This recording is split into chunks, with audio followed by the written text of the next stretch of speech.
Salve família encarando, aqui quem fala é o Davi com essas edições de Davi Júnior e seja bem-vindo ao nosso humilde canal. Hoje, atendendo a pedidos, vamos conhecer a história de mais um grande artista, nada mais nada menos que o grande Freddie Mercury, a rainha do rock. Mercury, junto com todos os outros homens e mulheres que deram positivo para o HIV na década de 1980, foi vítima não apenas de uma pandemia, mas das falhas de seus próprios governos e do desprezo de seus cidadãos. A risível resposta inicial à pandemia do HIV ajudou a selar o destino de Mercury, mas sua história foi muito grandiosa, e se você quer saber mais sobre essa incrível história, pega o seu pão com carne moída e vamos iniciar o nosso vídeo. Freddie Mercury, batizado de Farrokh Bulsara, nome nada a ver com ele, temos que confessar, nasceu na colônia britânica na cidade de Pedra, em Zanzibar, hoje parte da Tanzânia. Seus pais, Bomi e Jer Bulsara, eram passes zoroastrianos de Gujarat, na Índia. A família Bulsara se mudou da Índia para Zanzibar, para que Bomi pudesse manter seu emprego no Banco Colonial Inglês. E lá o casal também teve sua segunda filha, Kashmira.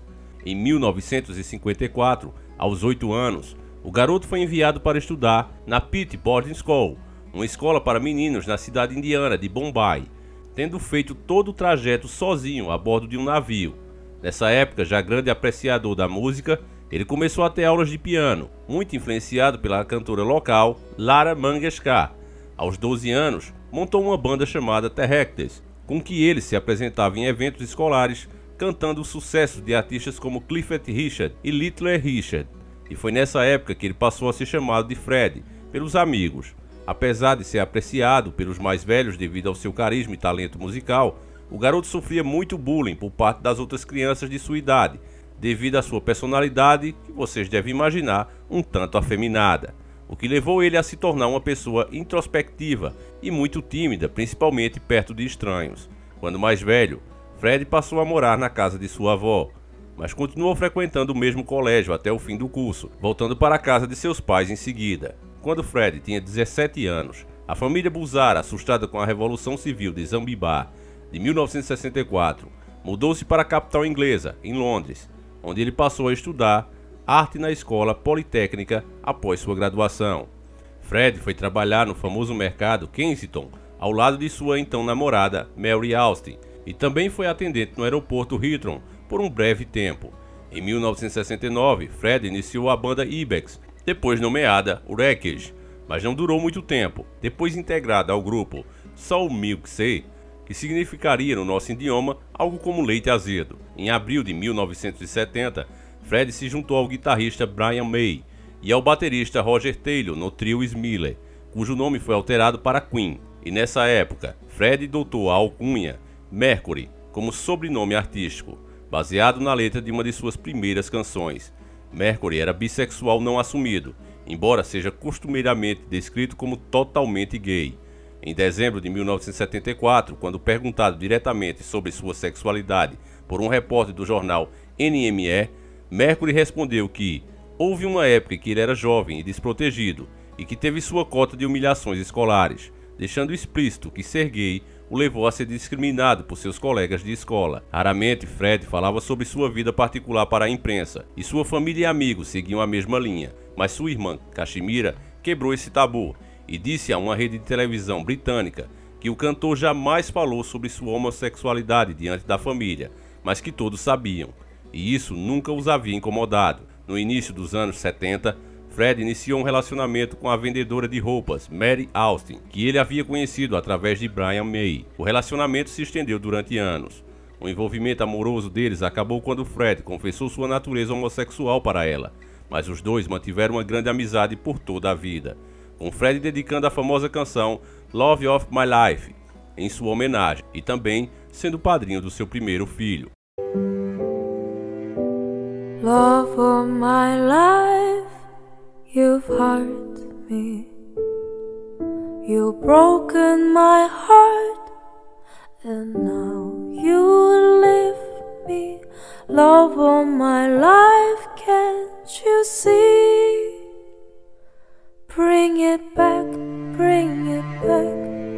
don't take it away from me, because Mercury se tornou mundialmente famoso como vocalista da banda de hard rock Queen, que ele formou ao lado do guitarrista Brian May e do baterista Roger Taylor em 1971 sob o nome Smiley. Com o nome Queen sendo adotado logo depois do recrutamento do baixista John Deacon, os primeiros álbuns da banda Queen e Queen 2 tiveram uma recepção mais limitada ao Reino Unido, e o grupo conseguiu certa projeção mundial com o disco Sheer Heart Attack, traduzindo para o português Ataque Cardíaco Puro, com a conhecida canção Killer Queen, mas foi em 1975 que a banda atingiu o estrelato com o álbum A Night at the Opera, A Noite da Ópera, que trouxe a canção Bohemian Rhapsody, um grande clássico no qual Mercury fundiu rock and roll com a ópera e criou aquele que é até hoje considerado uma das maiores gravações musicais da história.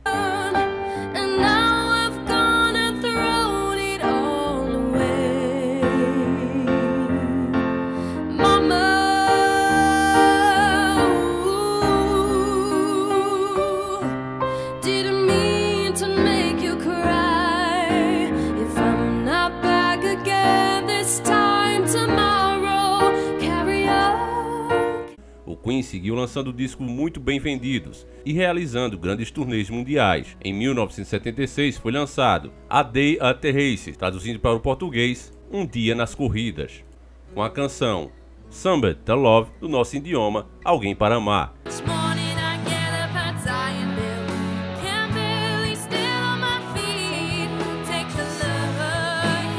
E em 1977 saiu New of the World, que trouxe um dos maiores hinos do grupo, We Will Rock You, Nós Vamos Balançar Você, e também We Are the Champions, Nós Somos os Campeões, essa que virou um hino de todas as vitórias grandiosas no mundo, Olimpíadas, Copa do Mundo e etc, e etc.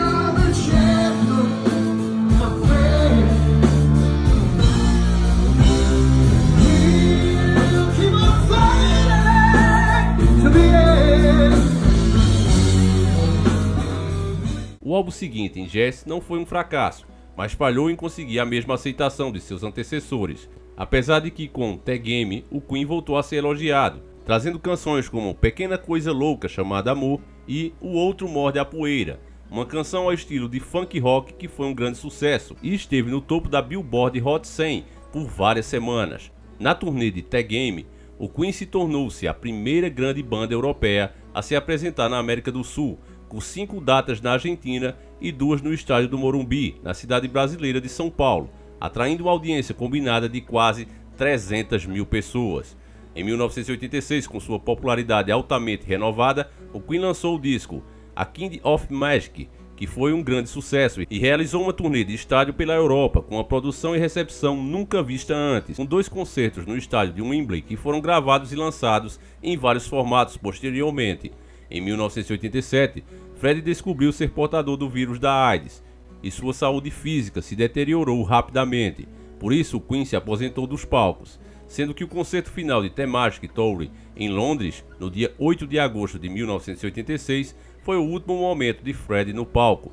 Trabalhando apenas no estúdio, o grupo lançou The Miracle, ou A Miragem, em 1987, e no ano seguinte, Freddie voltou a inovar sua carreira ao lançar o disco Barcelona, um projeto de música clássica ao lado da soprano espanhola Montserrat Caballé. Em 1991, o Queen lançou Innuendo, que foi um grande sucesso comercial, mesmo estando com a saúde extremamente debilitada. Freddie continuou a trabalhar exaustivamente, tanto que após menos de um mês ele já estava em estúdio gravando vocais para um disco novo do grupo.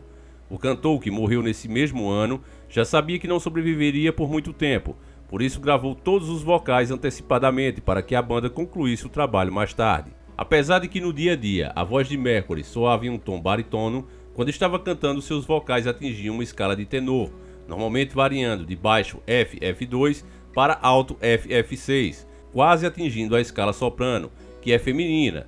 David Brett, um conceituado crítico, descreveu a voz do cantor como indo de um típico grunhido gutural de rock para um vibrante som tenor, logo atingindo um tom alto, perfeito e cristalino no ápice. A soprano Montserrat Caballé, com quem Freddie gravou um álbum, declarou que a diferença entre ele e outros cantores é que ele estava realmente vendendo a voz.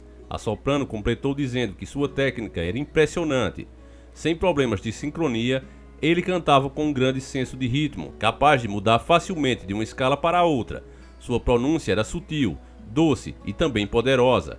Ele era capaz de encontrar o tom certo para cada palavra. Além de cantar, Freddie também tinha uma grande versatilidade artística, sendo capaz de tocar vários instrumentos, sendo também o pianista do Queen. O cantor começou a ter aulas de piano aos 9 anos de idade na Índia e depois se mudou para Londres. Foi treinado na guitarra e no violão, tendo tocado esses instrumentos em várias canções do Queen. E apesar de também ter grande habilidade para tocar teclado, o cantor não gostava desse instrumento. Por isso, alguém de fora do Queen sempre era convidado para tocá-lo nos discos do grupo, como Fred Mandel e Mike Moran. Nos concertos do Queen, Fred executava ao vivo todas as partes de piano. E após 1980, quando foi lançada a canção Pequena Coisa Louca Chamada Amor. Apesar de sempre ter tido uma mente aberta com relação a novas tecnologias e ter aprovado o uso de sintetizadores em vários discos do Queen, Fred costumava ter aversão a pianos elétricos por achar o som deles artificial, tanto que em 1975 o cantor se recusou a tocar um piano, o Lizzy, na canção Are You My Best Friend, de John Deacon, levando o próprio John a ter que gravá-lo. Integrantes de muitas grandes bandas que surgiram antes ou depois do Queen apontaram Mercury como uma grande influência em seu trabalho. Axl Rose, vocalista do Guns N' Roses, que inclusive tem vídeo aqui, vocês dêem uma procurada aí, ou vai aparecer logo aqui quando esse vídeo acabar. Vale muito a pena para você ver a história secreta dos Guns N' Roses. E Axl Rose baseou-se muito de postura no palco por causa de Mercury. Com relação a seus movimentos, o uso do piano e o modo de cantar, por exemplo, e declarou que se não tivesse ouvido as letras do Fred quando criança, não sabe o que teria sido dele. Kurt Cobain, do Nirvana, escreveu em sua carta de suicídio que admirava e invejava a felicidade que Fred sentia ao estar no palco. E Robert Plant, do Led Zeppelin, declarou que Mercury era o único cantor que, por trás de sua lenda, realmente era uma lenda. Paul McCartney, certa vez, se referiu a Fred como o Rei Mercury. Bom, e é isso, meus caros irmãos. Gostaria de saber o que é que você acha dessa lenda que foi Freddie Mercury. Qual música deles vocês acham a melhor? E quem atualmente, se existe de fato alguém atualmente na nossa geração capaz de se comparar ao Freddie Mercury? Você acha que tem? Existe uma canção tão boa quanto aquelas da época do Queen? Deixa aí nos comentários, tá certo, irmão? Vamos realmente causar nos comentários. Eu sei que vai ser polêmico essa pergunta. Eu acho que a maioria vai dizer que não, como eu mesmo acho, mas é só a minha opinião. Eu gostaria de saber a sua. Deixa aí também nos comentários de quem vocês querem ouvir a história aqui. Pode ser de grandes fábricas, de grande indústria ou de artistas. Deixa aí nos comentários, e aquele comentário que tiver mais like, que tiver mais pessoas respondendo, eu vou dar prioridade, tá certo? Eu e o Davi Júnior. Então fiquem todos com Deus, um abraço, e a gente volta sempre nas quarta-feiras e nos sábados, tá certo? Tem encontro aqui nesse canal. Um abraço e tamo junto!